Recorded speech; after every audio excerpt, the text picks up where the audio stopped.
Nah, ini hadisnya sudah ketemu. Dari ini lengkapnya tadi, Nu'man bin Bashir radhiyallahu anhu mengatakan bahwa orang tuanya telah memberinya eh, mas kawin untuk diberikan kepada istrinya Nu'man maksudnya. Jadi dia dibandani lah, didanai oleh bapaknya.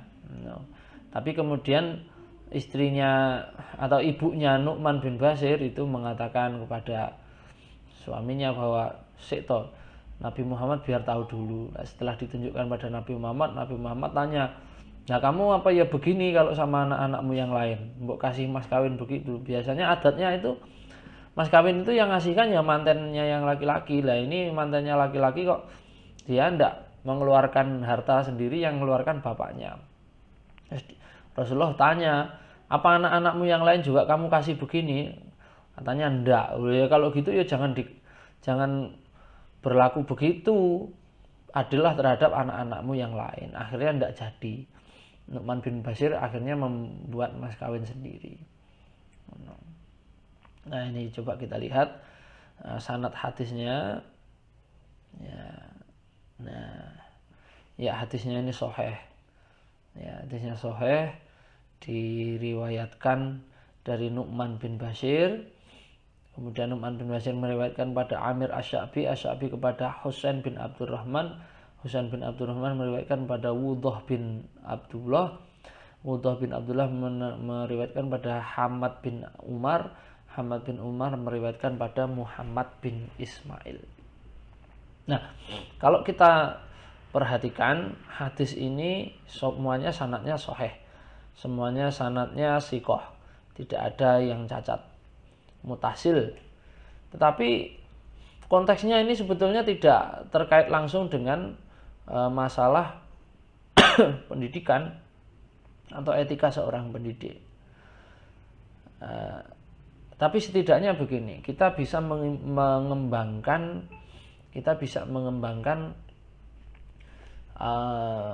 model guru yang ideal dengan beberapa prinsip yang ini ya ndak mau ya harus kita kembangkan sendiri, tidak bisa dipaksa-paksakan sesuai dengan hadis Quran dan hadis ya ndak. Uangnya kami Quran dan kami hadisan sampai akalnya sendiri tidak potensi akal tidak dimaksimalkan. Nah, dalam kaitannya dengan etika pendidik itu, kita sebelum menuju ke etika seorang pendidik, kita harus mengetahui dulu pendidik itu mereka harus memiliki empat kompetensi atau empat kemampuan. Ini mutlak diperlukan oleh seorang pendidik. Kalau orang tidak punya empat hal ini dia tidak akan menjadi pendidik yang ideal. Pendidik yang ideal itu pertama dia memiliki kompetensi pedagogis. Apa itu kompetensi pedagogis? Kompetensi pedagogis itu adalah kemampuan seorang pendidik dalam menguasai bidang yang dia tekuni atau yang diajarkan. Kalau misalnya dia mengajar hadis ya dia harus orang yang kompeten di bidang hadis. Kalau dia mengajar bahasa Arab ya harus kompeten di bidang bahasa Arab. Kalau mengajar mekanik ya harus pintar di bidang mesin dan ya segala hal yang berkaitan dengan itu. Nah, kalau saya ini biasanya mengajarnya bahasa Arab itu ya yang terkait ya hadis, ya Quran dan sebagainya itu. Kalau kemudian saya disuruh untuk mengajar elektronika, kelistrikan ya itu namanya ngenyek saya itu. Itu. Nah, itu kompetensi pedagogis. Jadi seorang pendidik pertama harus menguasai betul apa yang diajarkannya. Kalau seorang pendidik tidak mengajar sesuai dengan keahliannya, maka itu seperti hadis yang pada pertemuan kedua kemarin. Ada seorang yang kemudian menanyakan kapan kiamat itu? Idza duyi'atil amanatu fantadri sa'ah. Ketika amanah itu disia-siakan maka tunggulah kiamatnya. Lah, kapan amanah itu disia-siakan? Idza wusidal amru ila ghairi ahlihi fangtadiri sa'ah. Ketika suatu perkara diserahkan kepada yang bukan ahlinya, maka tunggulah kiamatnya.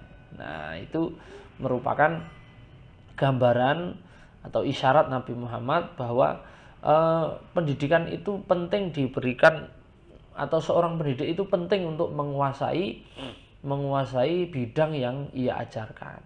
Itu namanya kompetensi pedagogis. Kompetensi yang kedua yaitu kompetensi sosiologis.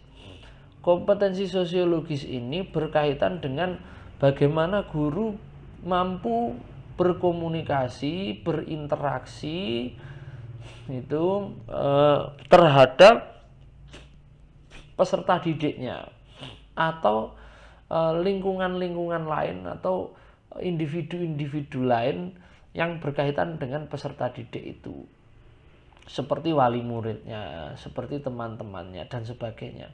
Jadi ini adalah kemampuan dalam berinteraksi atau berkomunikasi, karena banyak loh orang itu pinter tapi tidak bisa, atau dia menguasai bidang-bidang tertentu tapi tidak memiliki kemampuan yang cukup untuk berkomunikasi atau berinteraksi.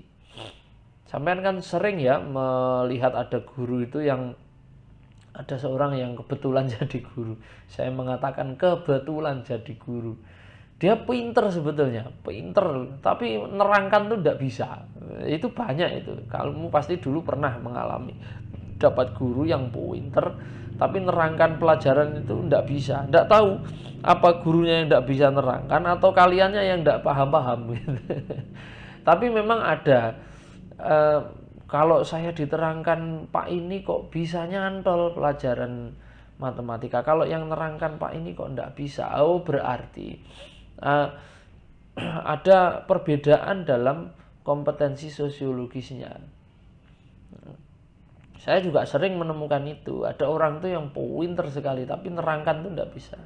Ada orang itu yang tidak terlalu pinter sebetulnya dalam bidang itu tapi nerangkan enak. Nah, ya yang begitu itu namanya kompetensi sosiologis atau kompetensi interaktif komunikatif. Begitu juga dalam bukan hanya terkait dengan peserta didik tapi juga kepada pihak-pihak lain yang terkait dengan peserta didik, seperti misalnya kepada wali murid, mengedukasi wali murid, mengedukasi teman-temannya peserta didik. Nah, itu kompetensi sosiologis. Kompetensi yang ketiga yaitu kompetensi kepribadian. Kepribadian ini sangat penting sekali.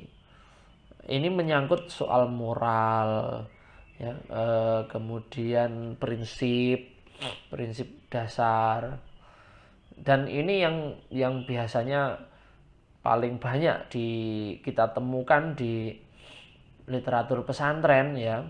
Di literatur pesantren itu menjelaskan bagaimana seorang guru itu, tetapi dalam perspektif kepribadian.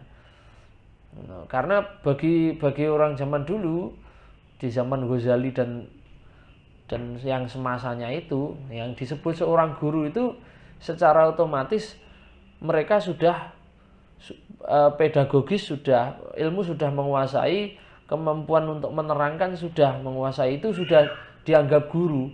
Kalau dua itu belum dapat, itu belum dianggap sebagai seorang guru. Tetapi kemudian bahwa yang disebut dengan guru itu harus memiliki, di kitab-kitab itu mereka menyebut seorang guru haruslah memiliki sifat-sifat kesempurnaan, ayuzayyina nafsahu bi ausofil kamaliyah, gitu. Menghiasi dirinya dengan sifat-sifat kesempurnaan dan sebagainya, banyak. Nah, sifat kepribadian ini berkaitan dengan moral, jadi berkaitan dengan akhlak, berkaitan dengan cara pandang atau prinsip. Ini luas, kalau dijelaskan luas sekali. Di antaranya adalah seorang guru itu haruslah memiliki moral yang baik. Jadi menghiasi diri dengan